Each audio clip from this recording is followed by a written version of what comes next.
Olá, sejam muito bem-vindos à reunião pública virtual do Lar de Teresa. Que a paz do Mestre Jesus estejam com todos. Pedimos que compartilhem com seus amigos e familiares as nossas reuniões e que não se esqueçam de dar o like, porque assim o YouTube entrega para mais pessoas o conteúdo de nossas reuniões públicas virtuais. Dando início à nossa reunião, lembramos que os nossos estudos são baseados em dois livros, o Evangelho segundo o Espiritismo e o Livro dos Espíritos, onde estudamos eles alternadamente. Nessa oportunidade, nós abordaremos um tema do Livro dos Espíritos, Vida Contemplativa e Prece. Perguntas 657 a 666. E quem nos trará as suas reflexões sobre esse tema será o nosso irmão de ideal espírito, integrante do Lar de Teresa, Tiago Martins. Tiago, suas palavras iniciais. Boa noite a todos. Com alegria aqui falamos, né, na reunião espírita virtual. Vamos falar sobre a lei de adoração, né, os temas da vida contemplativa e a prece. Então, que Jesus esteja conosco. Boa noite. Obrigada, Tiago. Passemos então para a nossa leitura inicial e a prece. A nossa leitura de hoje é do livro Fonte Viva. Glorifiquemos. Ora, o nosso Deus e Pai seja dada a glória para todo sempre. Paulo aos Filipenses. Quando o vaso se retirou da cerâmica, dizia sem palavras: Bendito seja o fogo que me proporcionou a solidez.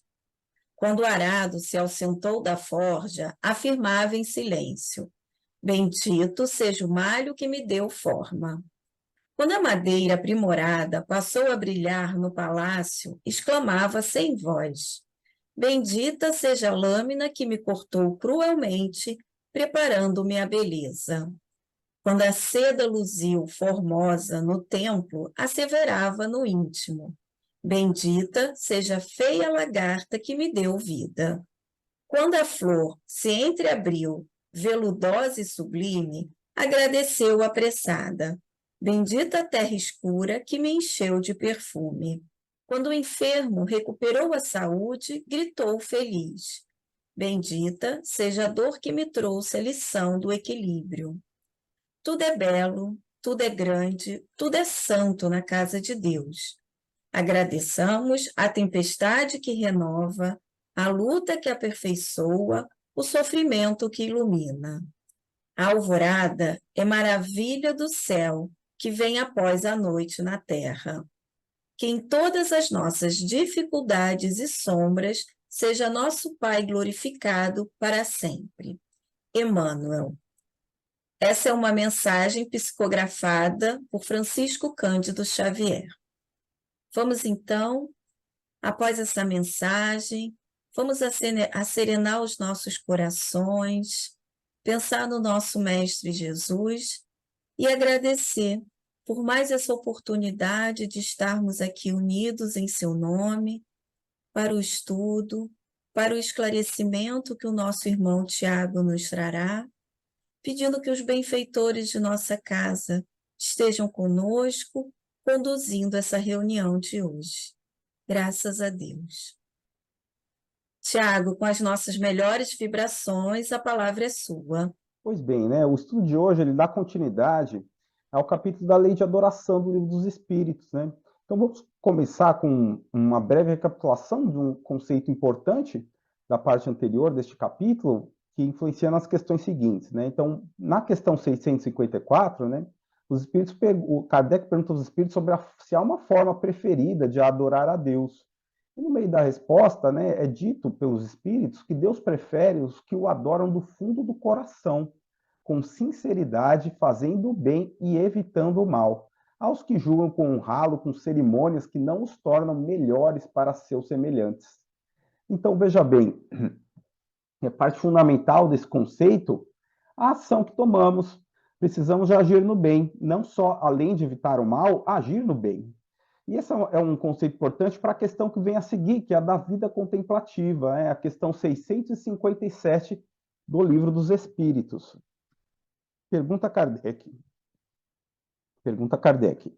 Os homens que se entregam à vida contemplativa têm algum mérito aos olhos de Deus, já que só pensam nele e não fazem mal a ninguém?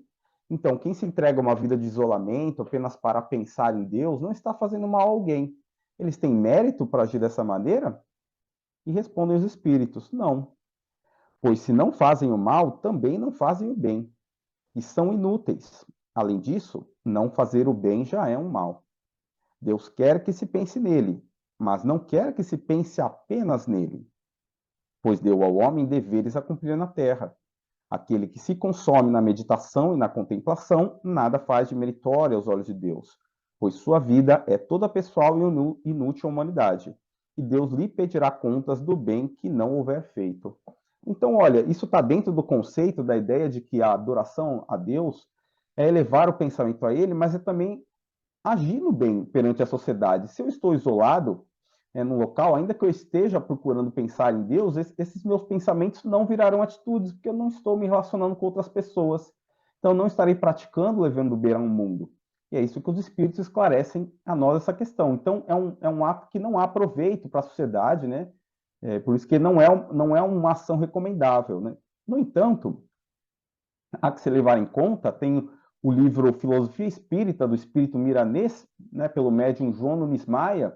Ao comentar essa questão, o Espírito Miranês diz que a vida contemplativa ela pode ser um estágio da alma.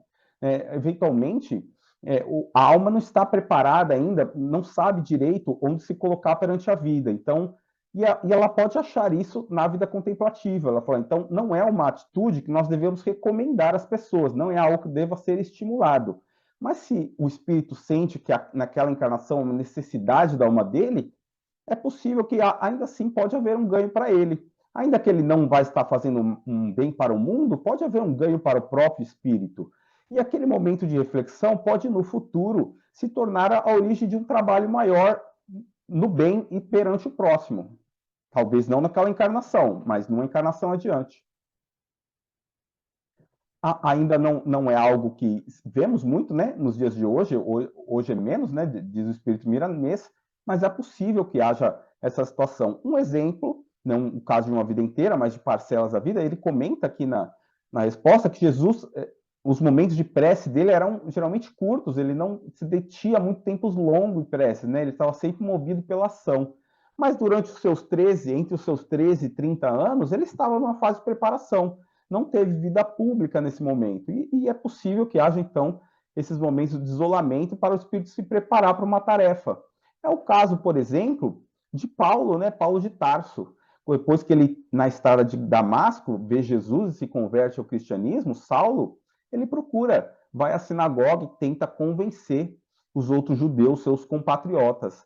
E ninguém aceita o que ele tem a dizer, né? Ele mesmo percebe que ele não estava preparado para aceitar a reação que ele teve na sinagoga e de falar com sinceridade, envolver as pessoas da forma como ele esperava. Então, Ananias recomenda a ele que ele se isole, que ele vá em um local, tenha os sofrimentos da vida e reflita sobre as atitudes dele, do período como perseguidor do cristão, e amadureça. É o que ele faz, né? Narra Emmanuel no livro Paulo Estevão, que ele ficou 3 anos no deserto, trabalhando como tecelão, e ele cultivou valores cristãos e amadureceu no trabalho duro do deserto, né? Então, é possível que esses momentos tenham algum aproveitamento na jornada do espírito, embora não vão cumprir o objetivo de levar o espírito rumo ao Pai, se ele não depois aplicar isso para um bem comum à sociedade. Aí vamos seguir as questões sobre a prece. Temos aqui, vamos para a questão 659 do Livro dos Espíritos. Kardec pergunta, qual é o caráter geral da prece? E a resposta é: a prece é um ato de adoração. Orar a Deus é pensar nele, é aproximar-se dele, é pôr-se em comunicação com ele. Pela prece podemos fazer 3 coisas: louvar, pedir e agradecer. Então, nessa questão, os espíritos defendem, na verdade, eles apresentam a prece, eles recuperam o contexto mais geral da visão espírita da lei de adoração, né? Na questão 649 do Livro dos Espíritos anterior, quando eles conceituam o que é adoração na visão espírita, eles já diziam que adorar é elevar o pensamento a Deus, né? E é o meio pelo qual o homem aproxima a sua alma em relação a Deus. E nessa resposta aqui que acabamos de ler, também é dito, né, que o homem, a prece é uma maneira de aproximar o homem de Deus. E aí já nos surge uma primeira dúvida. Essa ideia de elevar o pensamento a Deus, ou de aproximar a nossa alma de Deus, pode nos dar uma imagem, né, de que Deus está num lugar afastado, distante, e que através do pensamento, da prece, nós levaremos o nosso pensamento até Deus e chegaremos a Ele. Mas essa não é uma imagem correta. Ela é uma imagem equivocada, porque nós sabemos que, na verdade, Deus está por toda a parte. Kardec explica no capítulo sobre o céu, do livro Céu e Inferno, né, que Deus está por todo local. Há também nos ensinos de Paulo de Tarso, no capítulo 17 dos Atos dos Apóstolos, quando narra a visita de Paulo a Atenas, lá ele faz um discurso sobre Deus. E eu vou ler aqui para vocês o que ele disse. O Deus que fez o mundo e tudo que nele existe, o Senhor do céu e da terra, não habita em templos feitos por mãos humanas. Também não é servido por mãos humanas, como se precisasse de alguma coisa. Ele que a todos dá vida, respiração e tudo o mais. Tudo isso para que procurassem a divindade e, mesmo se tateando, se esforçassem por encontrá-la, embora não esteja longe de cada um de nós, pois nele vivemos, nos movemos e existimos. Olha que bonita, né, a fala de Paulo. Ou seja, Deus não está nos templos de pedra que os homens construíram. Ele está por toda parte. Nós vivemos, nos movemos e existimos com Deus ao nosso redor. Então, ele está imediatamente ao nosso alcance. Então, mas olha, o próprio Paulo diz que ainda assim nós precisamos nos esforçar para encontrar Deus, embora ele fisicamente não está, não há esse conceito de distância física em relação a Deus, nós precisamos nos esforçar para encontrá-lo, né? É o que ele chama, Paulo, do movimento de tatear. É isso que a prece nos proporciona, esse tatear à procura do contato com Deus. A mensagem em função da prece de Sheila, né, do médium João Nunes Maia, que está no livro Convite aos Corações, ela explica melhor esse processo de procura por Deus através da prece, né? Diz lá Sheila que a função da prece é ativar os fluidos inerentes ao corpo, que, por sua vez, colocam todas as células em estado de emotividade, para serem receptoras de fluidos mais elevados, que sempre nos cercam, esperando essa oportunidade de confraternizar com o nosso organismo material e psíquico. É a bênção de Deus nos procurando. Certamente que Deus está em toda parte. No entanto, para o encontrarmos, é preciso que abramos as portas do nosso céu interior. O fluido universal, ativado no universo pelo amor de Deus, emite os pensamentos do Criador para a criação. É a mensagem constante de aprendizado. Ou seja, olha que bonito também, né, que belo Sheila nos ensina, que é um conjunto de fluidos elevados que vem de Deus, e esses fluidos estão ao nosso redor. Né? Através do fluido universal, cósmico universal, Deus nos envia o seu amor e está ao nosso alcance. Só que nós precisamos nos sincronizar, ser capaz de acessar esses fluidos. E a prece nos permite isso. Ela eleva a nossa condição de vibração fluídica, né? Tanto ela diz no corpo físico quanto no mental, e isso nos permite sintonizar com esses fluidos divinos. Isso nos permite, então, realizar o que é dito aqui na palavra dessa questão do Livro dos Espíritos, o que eles chamam de comunicação com Deus. É um ato, então, a prece é um ato de nos comunicarmos com o Criador. E essa comunicação, ela por meio dela é possível fazer 3 coisas, diz a resposta: louvar, pedir e agradecer. O pedir é uma compreensão mais simples para nós, e vamos retomar nele um pouco adiante, nas questões seguintes. Mas e a questão do louvar e agradecer? Será que Deus precisa do nosso agradecimento, do nosso louvor? Não é Deus que precisa, somos nós que precisamos, né? Através do louvor e do agradecimento, nós somos capazes de compreender melhor nosso papel no universo, porque a verdade é que somos muito pequenos. Deus nos criou e todos os dias nós precisamos da intercessão dele, da boa vontade dele, com várias coisas que estão aí no mundo e nos sustentam, nas mais diversas maneiras, no sentido físico, no sentido espiritual, e nós devemos compreender que somos apenas um grão de areia nesse grande universo, né? E somos muito importantes, porque cada um é filho de Deus. Mas somos pequenos e pelo louvor e o agradecimento, nós compreendemos essa nossa natureza e melhoramos nossa comunicação com Deus. Então, vamos aqui na questão seguinte, falamos um pouco da finalidade da prece, e agora a gente vai falar um pouco sobre como. Como fazer essa prece? A questão aqui anterior, a 658, Kardec pergunta, do Livro dos Espíritos, a prece é agradável a Deus? E eles respondem, a prece é sempre agradável a Deus, quando ditada pelo coração, pois para ele a intenção é tudo. E a prece do coração é preferível àquela que podes ler, por mais bela que seja, se for lida mais com os lábios do que com o pensamento.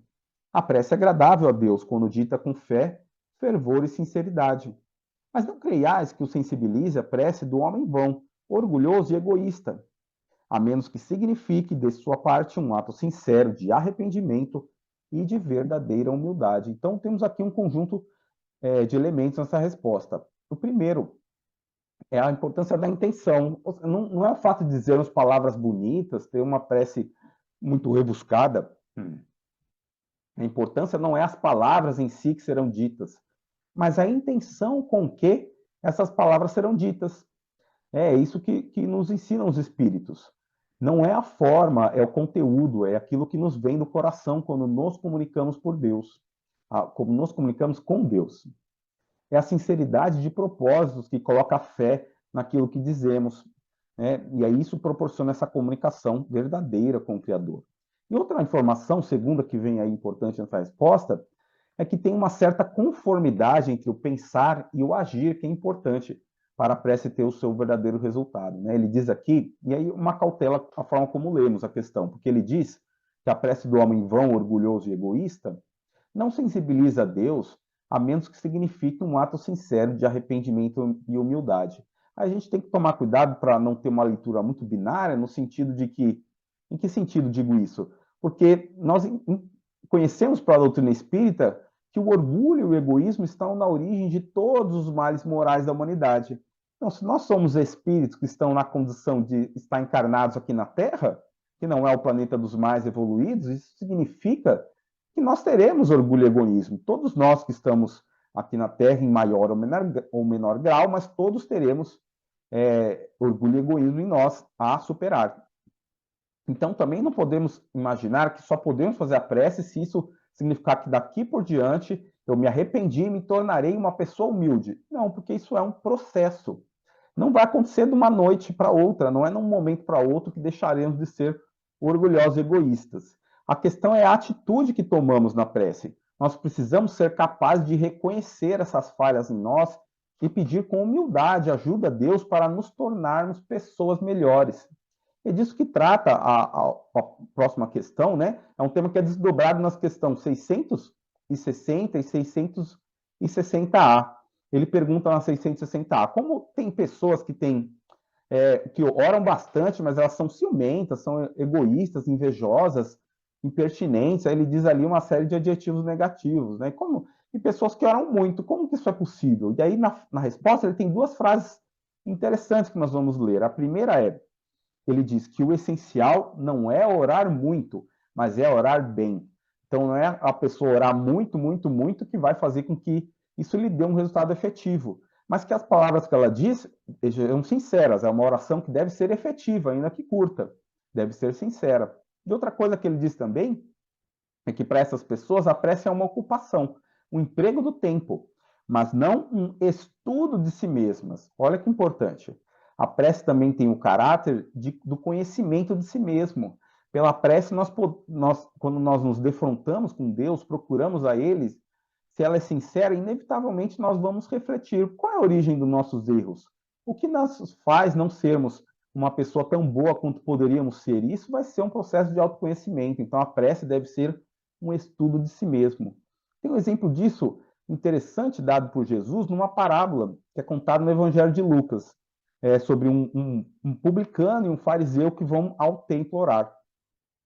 Diz Jesus, o fariseu de pé orava interiormente deste modo: ó Deus, eu te dou graças porque não sou como o resto dos homens, ladrões, injustos, adúlteros, nem como este publicano.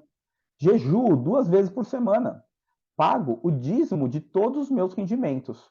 O publicano, mantendo-se à distância, não ousava sequer levantar os olhos para o céu, mas batia no peito, dizendo: Meu Deus, tem piedade de mim, pecador. E eu vos digo que este último, o publicano, desceu para casa justificado, porque o templo ficava num local alto, né? E o outro não, pois todo o que se exalta será humilhado, e quem se humilha será exaltado. Então, olha quem são os dois personagens dessa parábola, né? O fariseu, ele era muito reconhecido pela sociedade judaica da época, porque eles eram muito afeitos às práticas exteriores, que era o entendimento ali da maioria, que era o mais importante para se respeitar a vontade de Deus. Então, como eles respeitavam essas práticas, eles eram muito conceituados na sociedade. O publicano, ele era um judeu que trabalhava para o dominador romano, cobrando impostos de seus irmãos judeus. Então, ele era considerado um traidor dos judeus, era muito mal visto o publicano na sociedade da época. Aí Jesus dá justamente o exemplo de quem sabia fazer a prece era o publicano, né? E aí o primeiro ensino que ele diz é que vem com essa parábola é que não importa qual é a sua posição social ou até sua condição moral, todos têm o direito de orar a Deus e podem e devem utilizar esse recurso. E o segundo ensino importante que também vem com essa mensagem é que veja bem que Jesus diz não é só uma questão de aparências, né? Em outros momentos Jesus criticava os fariseus pela aparência, mais preocupado com a forma, né, em demonstrar o que eles estavam fazendo do que com a natureza verdadeira de suas ações. Mas aqui nesse momento, essas palavras todas que são ditas pelo fariseu, Jesus diz que são ditas para ele mesmo, são internas, ele não está falando isso publicamente. Então, olha só, ele critica o publicano e ele diz para Deus que ele é uma ótima pessoa, porque ele segue todos. Obrigado, Deus, por eu ser tão maravilhoso. Basicamente isso, né? Que ele diz que eu cumpro todos esses deveres. Então, veja bem, ele está se auto-enganando, não é só uma questão de aparências, né? Ele não compreende para que serve a prece de verdade. Não é para nos vangloriarmos perante a Deus, é para nos reconhecermos como pequenos que somos, como necessitados de apoio de Deus para nos melhorarmos enquanto criaturas, que é algo que o fariseu estava fazendo naquele momento, né? Por isso que ele desce justificado para a sua casa e diz Jesus que aquele que se humilha será exaltado por meio da prece, né? E o que se exalta será humilhado. Humilhado porque não vai ter o seu avanço espiritual, e o que se humilha vai conseguir avançar espiritualmente, né? Humilha nesse sentido de humildade, de reconhecer a sua posição perante a lei divina. Aí, na questão seguinte, né, 660, olha também que questão, olha o cara que pergunta, a prece torna melhor o homem? O ato de orar torna uma pessoa, alguém melhor?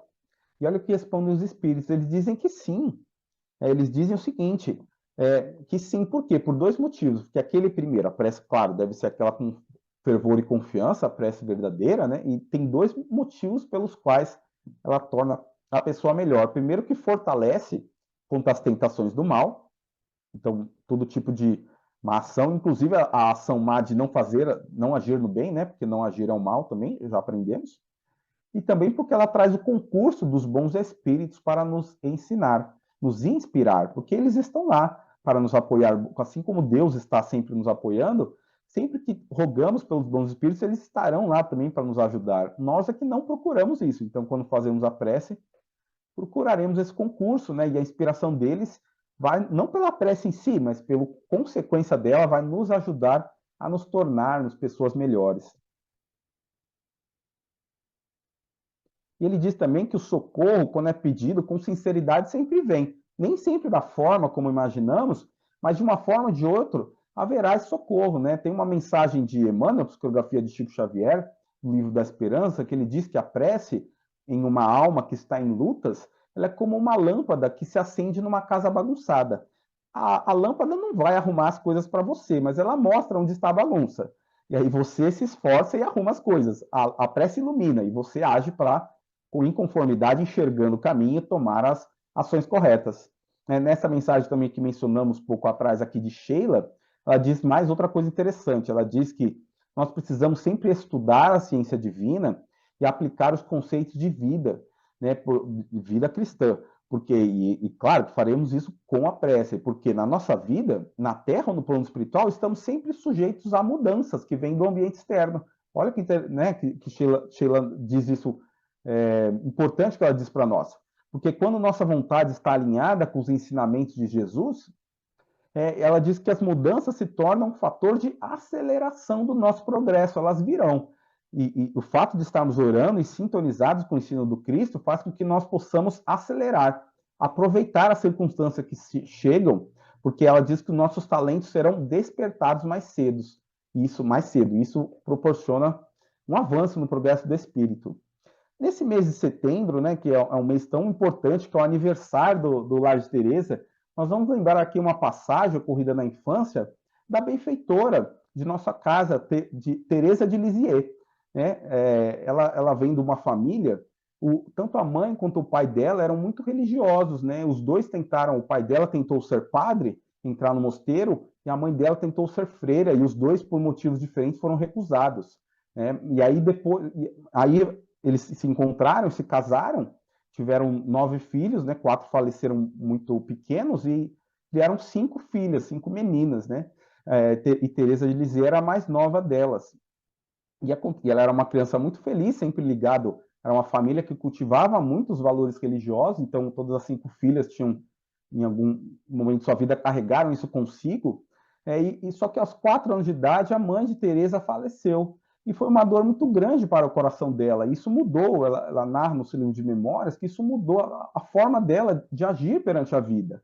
Ela passou a ser uma pessoa mais arredia da vida, no contato com outras pessoas, e apenas cultivava laços próximos com os seus familiares. Né? Ela tinha grande sensibilidade. E ela, por exemplo, ela tinha muito receio de fazer atos errados, de magoar as pessoas. Isso causava um abalo muito grande nas emoções dela quando ela fazia qualquer coisa, né, que causava, que ela depois entendia que era uma ação equivocada. E aí, e ela também, eventualmente, quando tinha alguma repreensão, a família era muito carinhosa com ela, mas quando tinha alguma repreensão do parte do pai ou das irmãs, era algo que afetava muito o coração dela. E aí aconteceu que alguns anos depois, a irmã dela, a segunda irmã dela, Paulina, quando a mãe dela faleceu, ela passou a considerar a Paulina como sua mãe. E aconteceu que Paulina foi a primeira das irmãs que decidiu seguir a vida religiosa e virar uma carmelita. E na época que isso aconteceu, isso foi um abalo muito duro para a Teresa, né? E ela passou a ficar muito doente. Por mais de um mês, ela teve uma doença misteriosa, houve um temor, inclusive, grande que ela pudesse falecer, porque ninguém sabia explicar que doença era aquela. Ela não saía da cama e ficava muito prostrada, não conseguia se levantar, né? Um sofrimento muito grande, né? E é narrado que um certo dia, onde ela estava nesse sofrimento, a irmã dela mais velha, Maria, ela estava no quarto de Maria, onde havia uma imagem de Maria de Nazaré. E aí Maria começou a orar profundamente para Maria de Nazaré que curasse Teresa. E Teresa entrou na oração também, passou a pedir para que Maria de Nazaré tivesse piedade dela. E nesse momento ela viu a face de Maria sorrindo para ela. E ela conta que assim que ela abriu os olhos e olhou para a irmã Maria, Maria, naquele momento imediato, disse que ela estava curada. E assim foi, ela levantou da cama. Então é um exemplo de como a prece, com a sinceridade do coração, é possível que nos traga grandes efeitos positivos em nossas vidas. E o que se pode aqui, seguindo as questões, o que se pode pedir através da prece, né? Tem um conjunto de questões a esse respeito. É qualquer coisa? Kardec tem aqui, nas perguntas, ele trabalha com um conceito, um bom conceito, que é o conceito da oração útil. Nós podemos pedir qualquer coisa para Deus, mas é um pedido que vai ser útil? Se eu pedir, por exemplo, para ganhar na loteria, será que isso vai ser um pedido útil do ponto de vista da oração? Acreditamos que não. É o que vai responder aqui as questões seguintes do Livro dos Espíritos. Na questão 661, é feita a seguinte pergunta: podemos utilmente pedir a Deus que perdoe nossas faltas? E a resposta dos Espíritos é que sim, nós podemos pedir que perdoe nossas faltas. Só que esse pedido, se ele não for acompanhado de uma mudança de comportamento, ele não será efetivo, né? O principal resultado da prece aqui é esse reconhecimento de humildade para que nós passemos, então, a ter outras atitudes, que não são aquelas atitudes equivocadas que nos levaram a pedir perdão a Deus. É o que Jesus ensina na prece do Pai Nosso, né? Perdoai as nossas ofensas, assim como nós perdoamos a quem nos tem ofendido. Então, pedir o perdão deve ter deve ser acompanhado também de uma mudança de atitude, de perdoar e ser fraterno com os nossos irmãos. Dizem também os espíritos nessa questão, né? Que a boa ação vale mais do que quaisquer palavras. E, além disso, aí a questão também 663, pergunta Kardec aos espíritos, livro dos espíritos. Preces que fizermos por nós mesmos podem mudar a natureza de nossas provas e desviar-lhes o curso? Uma prece que a gente faz pode mudar a natureza das provas que temos a sofrer? E é uma longa resposta aqui dos espíritos. E quais são os conceitos trazidos nessa resposta, né? Eles trazem que há muitas provas que são determinações da lei divina. São coisas que nós precisamos passar. Então, muitas vezes a oração não será o suficiente para mudar a natureza dessas provas. Muitas vezes são resultado das nossas próprias ações, nesta ou em outras vidas. E nós precisamos sempre, a lei de causa e efeito sempre impera. Então, nós precisamos colher aquilo que plantamos. Então, muitas vezes a prece, em grande parte das vezes, não poderá mudar aquilo que nos acomete. Mas, dizem os espíritos, que a prece sempre será útil. Sempre terá sempre seremos atendidos de alguma forma através da prece, né? Nem que seja pela força, através de suportar as dificuldades.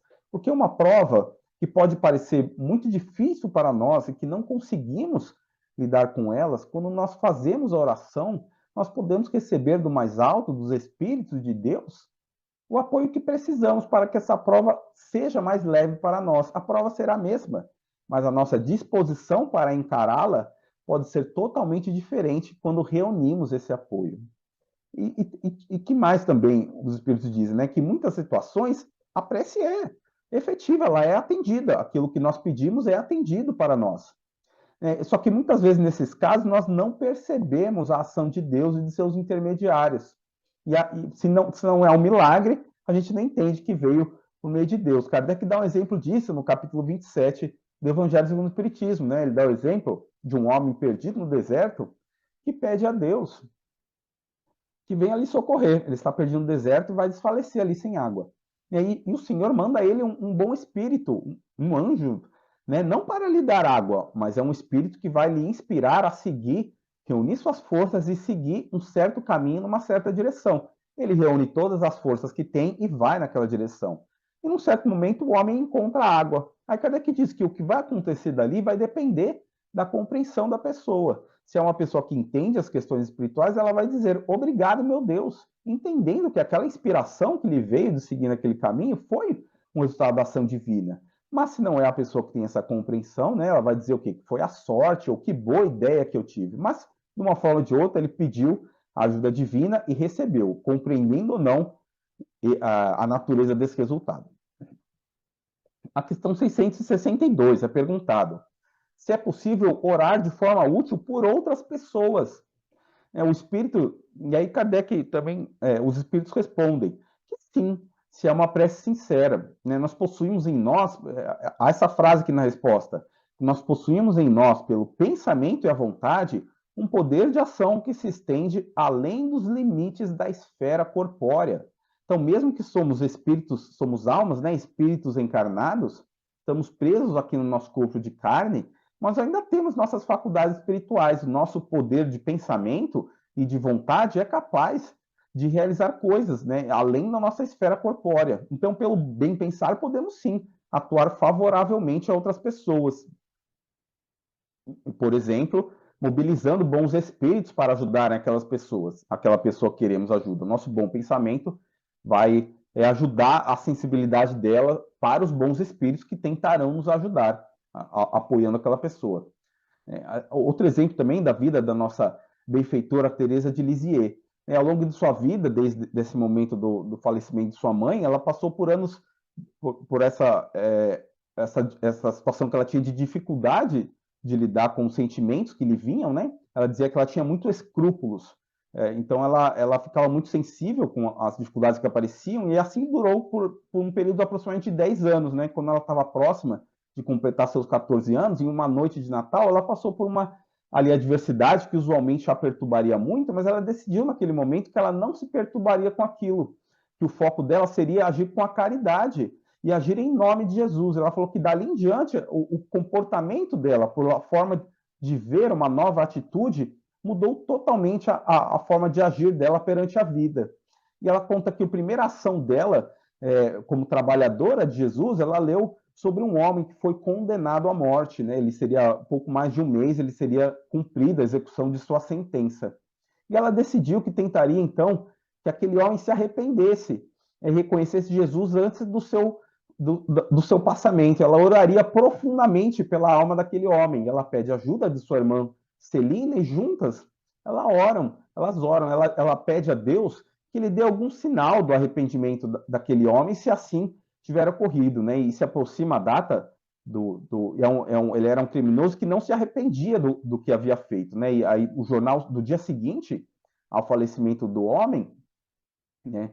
Ele conta que o homem não se arrependeu, ele não se confessou para o padre antes de falecer, mas poucos minutos antes da sua execução, ele pediu um crucifixo e ele beijou 3 chagas de Jesus. E ela entendeu, porque quando ela sentiu essa vontade de trabalhar pelo Cristo, né, foi quando ela viu uma imagem de Jesus crucificado e se lembrou que na cruz ele pedia me dê de beber. E ela queria dar a Jesus de beber, ajudando a recuperar as almas. Então ela sentiu aquele sinal, era uma confirmação de que aquele era um trabalho de grande valor espiritual. E ao longo da sua vida, depois, né, principalmente por meio das suas... Ela trabalhou muito pela oração, pelo apoio àqueles que pregavam o evangelho,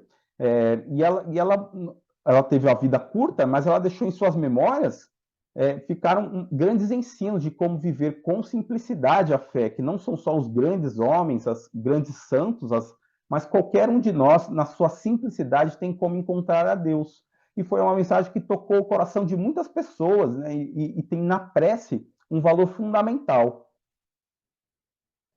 Bom, e seguindo aqui as questões, na questão 664 e 665, é perguntado também se é possível orar pelos desencarnados. E a resposta que os espíritos dão a essas questões é que, no fundo, é análogo à oração pelos encarnados. O mesmo vale para os desencarnados. Também podemos orar por eles, né? E com uma diferença que o encarnado muitas vezes não vai perceber que foi feita uma oração por ele.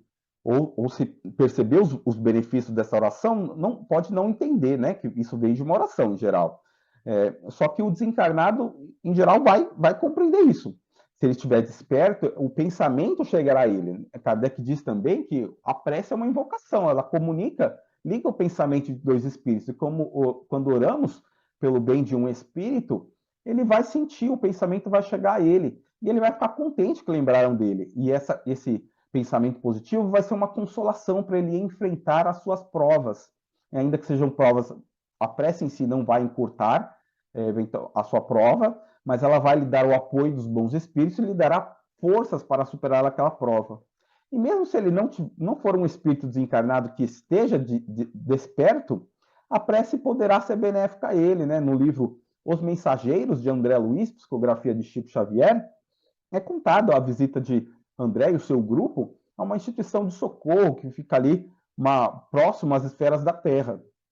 E ele narra no momento que eles chegam, ali era acolhido muitos espíritos em grande grau, né, de tormento e sofrimento. Ele chega num local com a equipe em que havia 1.900 espíritos em estado de dormência, mas ele fala que eles estão no estado de dormência com sofrimentos, com permanentes pesadelos. São espíritos que não aproveitaram bem sua encarnação, né, tiveram ações contrárias, fortes à lei divina e não reconhecem o valor da lei divina, e eles ficam nesse estágio, né, nesse estado de sono atormentado quando estão ali na espiritualidade. E aquele grupo de trabalhadores tentava promover tratamentos para aqueles espíritos, né, em particular para um grupo menor de 400 que estava mais próximo de despertar. E a instrutora Ismália, que é a principal estrutura ali, que estava espírito elevado, que estava presente na instituição, ela conclama a todos, a junto com ela, fazerem uma prece sincera a Deus. E o André narra que o que acontece durante essa prece é que saem luzes dos espíritos que estão orando.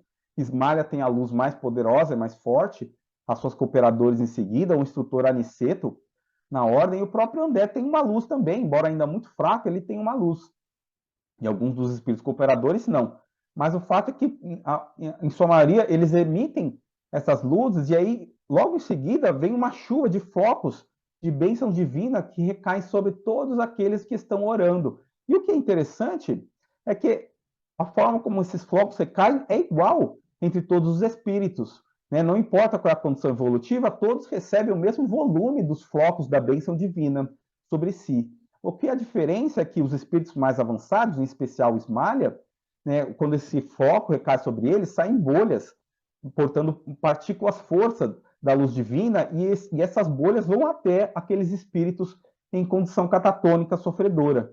E aqueles espíritos que são mais avançados, Ismalha por ordem, né, e depois até chegar André e os cooperadores, quanto mais avançado o espírito, maior a condição de partículas força e bolhas espirituais que eles emitem aqueles espíritos sofredores.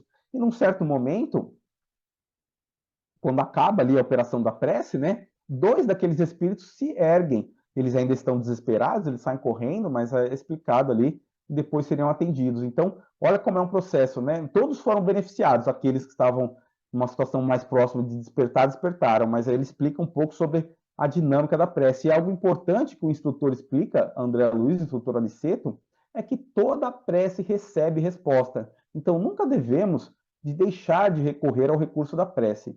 E para encerrarmos aqui, a última questão, a 666, é perguntado se nós podemos orar aos espíritos, porque estávamos falando sempre da prece para Deus, né? Ou em favor de outros, mas preces a Deus. E podemos orar aos bons espíritos? E a resposta é dito que sim. Cada espírito vai ter condição de agir conforme a sua condição espiritual, mas as preces sempre são intermediadas por Deus, né? É dito no texto da resposta que as preces só são eficazes se bem aceitas por Deus, mesmo se for dirigida a um espírito. Ou seja, Deus, no fundo, está intermediando a ação da prece para os outros espíritos que irão executar a sua vontade e apoiar a pessoa que recebeu a bênção da prece. Então, vamos aqui com essa imagem, né, de que Deus sempre, qualquer oração que fizermos a Deus, a Jesus e seus benfeitores, será recebida de alguma forma e teremos a resposta dela. Vamos gravar conosco, então, as alegrias que Jesus nos ensinou e os ensinos de simplicidade da nossa benfeitora Teresa. E carregamos conosco, então, essa instrução de sempre usarmos a prece para nos aproximar de nosso Criador. Paz e bem a todos. Muito obrigada, Tiago, pela disponibilidade em aceitar o nosso convite, por a sua exposição tão oportuna, e agradecemos também a todos que estão conosco e reforçamos o convite para que estejamos juntos na próxima segunda-feira, às 19 horas, onde abordaremos um tema do Evangelho segundo o Espiritismo. Passemos agora a nossa prece para podermos darmos assim por encerrado a nossa reunião de hoje. Vamos então agradecer a Deus, nosso Pai, de infinito amor e bondade, pela oportunidade de estarmos reunidos em seu nome, pelo estudo, e pedimos que possamos ser úteis através do trabalho do amor, da caridade, lembrando que somos todos irmãos, e que possamos ser mensageiros da paz, paz essa que o nosso planeta tão necessita. Pedimos aos benfeitores de nossa casa a permissão para que possamos darmos por encerrado o nosso encontro de hoje. Graças a Deus. Muita paz a todos.